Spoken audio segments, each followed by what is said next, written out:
Live from coast to coast, America's morning news is on the air. All the breaking news you need is right here. And now, the host of America's Morning News, Matt Ray. And good Tuesday morning. It's 6 minutes past the hour. This is America's Morning News, where the nation's news breaks on the 17th day of June. Here's what we're following.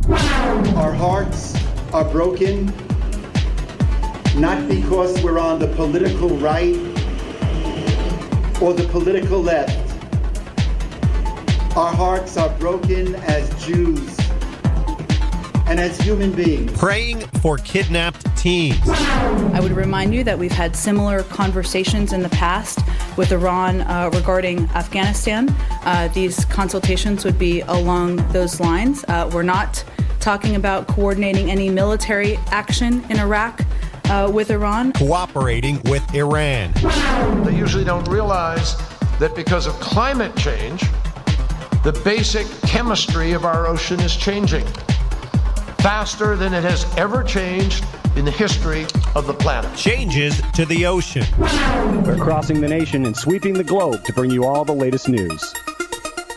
And we start in Iraq. While the U.S. works to evacuate U.S. citizens from there, its embassy in Baghdad remains open as militants continue their march toward Baghdad. State Department spokesperson Jen Psaki says services to Americans who are still there will be limited. The ability of the U.S. Embassy to provide consular services to U.S. citizens throughout Iraq, including Baghdad, is particularly limited given the security environment. As is always the case, it's U.S. citizens who have emergency situations. Obviously, we do everything we can to address those. Due to the relocation of some of the staff, the embassy in Baghdad has temporarily suspended routine non-immigrant visa services. The embassy is also temporarily restricting immigrant visa services. Immigrant visa applications with existing appointments in June and July have been notified by email of any changes in the appointment schedule. Consular services, including American citizen services, could experience delays, and U.S. citizens, of course, in need of services in Erbil must make an appointment with the consulate online. So those are just some updates. I will update you that Ambassador Beecraft is back on the ground in Iraq and is, of course, leading our team there. We've been engaged over the course of the last several days, and certainly beyond that, longer than that, a great deal of diplomatic engagement. Deputy Assistant Secretary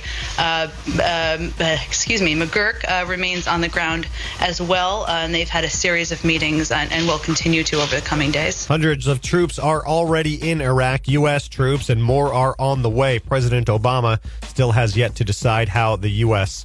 will be involved in the situation. Israel's army continues making arrests in the West Bank in its widening search for 3 kidnapped Israeli teenagers.